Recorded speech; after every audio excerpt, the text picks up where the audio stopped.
રાજકોટ મહાનગરપાલિકા કચેરી ખાતે કોંગ્રેસ દ્વારા આજે વિરોધ નોંધાવવામાં આવ્યો હતો। સ્મશાનના લાકડા બારોબાર વેચી દેવામાં આવતા ભારે વિરોધ પ્રદર્શન નોંધાવવામાં આવ્યું। મનપા કચેરી ખાતે પોલીસ બંદોબસ્ત પણ ગોઠવી દેવામાં આવ્યો હતો। કોંગ્રેસ દ્વારા મનપા કચેરી ખાતે લાકડા લઈને વિરોધ કરવામાં આવ્યો, ત્યારે શહેર કોંગ્રેસના હોદ્દેદારોની સાથે મનપાના કોંગ્રેસના કોર્પોરેટરો પણ આ વિરોધમાં પહોંચ્યા હતા। આજે આપણે ખ્યાલ છે કે શમશાનના લાકડા બારોબાર વેચી મારવામાં આવ્યા છે। અહીંથી લોકો એમ કહે છે કે 5 ગાડીઓ મોકલેલી છે, પણ શમશાન સમિતિવાળા એમ કહે છે કે અમારા સુધી કાંઈ પહોંચ્યું જ નથી।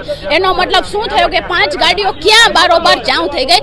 અત્યાર સુધી અનેક ભ્રષ્ટાચાર થયા, બધામાં ભ્રષ્ટાચાર કર્યા, પણ હવે જ્યારે લોકોની અંતિમ ક્રિયામાં વપરાતા લાકડાનો પણ જો ભ્રષ્ટાચાર કરો, તમે એના પણ પૈસા ખાઈ જતા હોય તો તમારે ખરેખર હવે તો અતિની અતિ છે। આ તો ભ્રષ્ટાચારની પણ સીમા ઓળંગી ગયા। તમારે ક્યાંક ઢાંકણીમાં પાણી લઈને ડૂબી મરવું જોઈએ કે તમે શમશાનના લાકડાને પણ નથી મૂકતા, એમાં પણ એના પૈસા પણ તમે ખાવ છો।